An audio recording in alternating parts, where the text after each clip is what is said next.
সকলে বলিল, আহা, করো কি নন্দলাল? নন্দ বলিল, বসিয়া বসিয়া রহিব কি চিরকাল? আমি না করিলে কে করিবে আর উদ্ধার এই দেশ? তখন সকলে বলিল, বাহবা বাহবা বাহবা বেশ। নন্দর ভাই কলেরায় মরে, দেখিবে তাহারে কেবা? সকলে বলিল, যাও না নন্দ, করো না ভাইয়ের সেবা। নন্দ বলিল, ভাইয়ের জন্য জীবনটা যদি দিই, না হয় দিলাম, কিন্তু অভাগা দেশের হইবে কি? বাঁচাটা আমার অতি দরকার, ভেবে দেখি চারিদিক।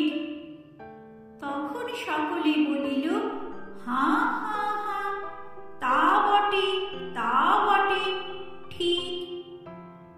নন্দ একদা হঠাৎ একটা কাগজ করিল বাহির, গালি দিয়া সবে গদ্যে পদ্যে বিদ্যা করিল জাহির।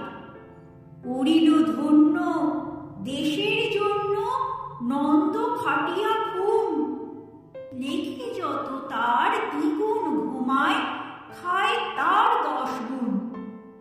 খাইতে ধরিল লুচি ও চোখা ও সন্দেশ থাল থাল। তখন সকলে বলিল, বাহবা বাহবা বাহবা নন্দলাল। নন্দ একদা কাগজেতে এক সাহেবকে দেয় গালি, সাহেব আসিয়া গলাটি তাহার টিপিয়া ধরিল খালি। নন্দ বলিল, আহা, করো কি, ছাড়ো না ছাই, কি হবে দেশে? গলাটি মুড়িতে আমি যদি মারা যাই, বলো কবিগত নাকে দিব খপ, যা বলো করিব তাহা। তখন সকলে বলিল, বাহবা বাহবা বাহবা বাহা।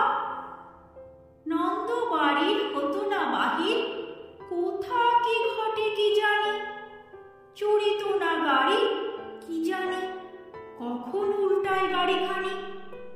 নৌকা ভীষণ ডুবিছে ভীষণ, রেলে কলিশন হয়,